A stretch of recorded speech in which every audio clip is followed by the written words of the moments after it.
Anyone who has filmed action sports can tell you, things do not look as exciting on camera as they feel in reality. The camera does not pick up the sensation of the G-forces pulling at your body, but it also changes your perspective of your field of view and stuff as well, so it's not really as immersive. So like, I've done videos of snowboarding, I've done videos of track driving, I've done videos on my motorcycle. None of them look like you're going as fast as you actually are. Let me give you an example with one of my old clips first before I jump to the Viper. This one corner at one of my local racetracks is a 7-story drop over the length of a couple hundred feet of driving. But in this video, even though you know this is a huge drop and a really steep downhill, it really does not look that aggressive. But when you're in it, you're just like, oh my God, like looking way down over the nose of your car, thinking that you're never going to see the sun again. And that video is track driving at track speeds in controlled conditions. But in the Viper, the limits of what the car can do are so high, and there's nothing you can really do on the street that pushes it anywhere close to those limits. So as a result of that, not only does the video make it a lot less exciting to begin with, but the car handles it so well because you're so well within what it can do that it looks even more boring. Let me give you a couple examples. Here are some clips of me doing some hard cornering in this car, and this is like really aggressive cornering.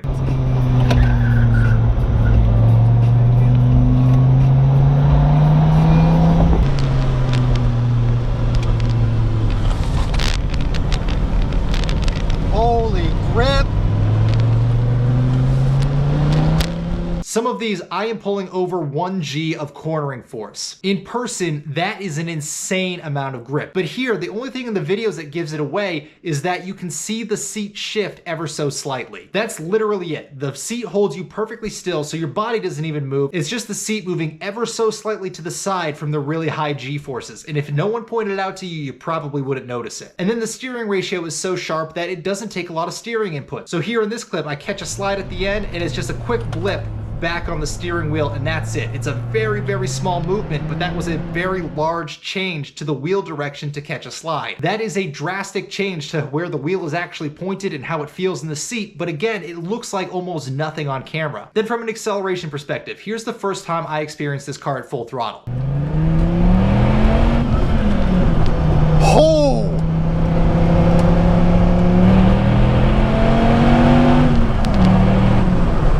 Holy shit!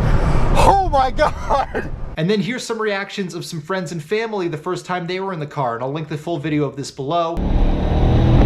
Shit! Ready? Holy shit!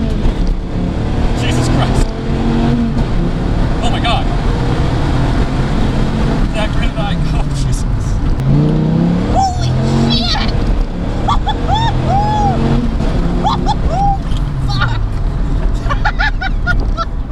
But this is how the car feels every time you are on the throttle at any speed. It is disgustingly quick. And I know somebody's gonna be like, oh, well, I've got 1,000 horsepower, blah, blah, blah. But like, here's the thing. For the realistic average person, this is a very, very fast car. This is still faster than probably like 97% of all vehicles on the road. Like, there are very few things that can even keep up with this thing remotely. Like, it's absurd. But now that I'm acclimated to the level of acceleration and my face doesn't say how hard it's accelerating, there's no other indicators in the car to tell you how hard it's accelerating. So here's a few clips to show you what I mean. This clip here, you can't hear the exhaust note, you don't really see much expression on my face.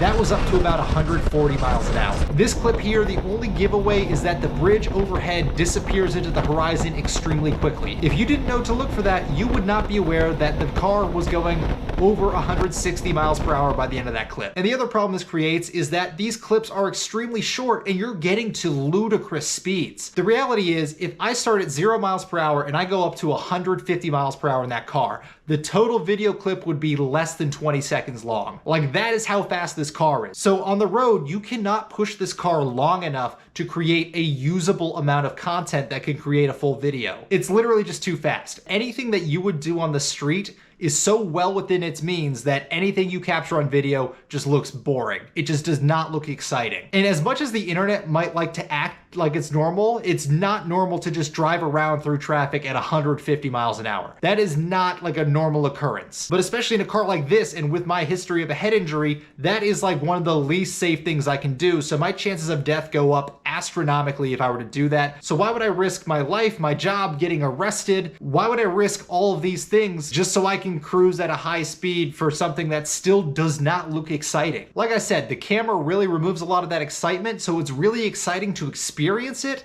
but it's not exciting to watch it, and that's really what it comes down to. But either way, I hope you guys at least understand where I'm coming from. Thank you guys for watching, and I will see you next time.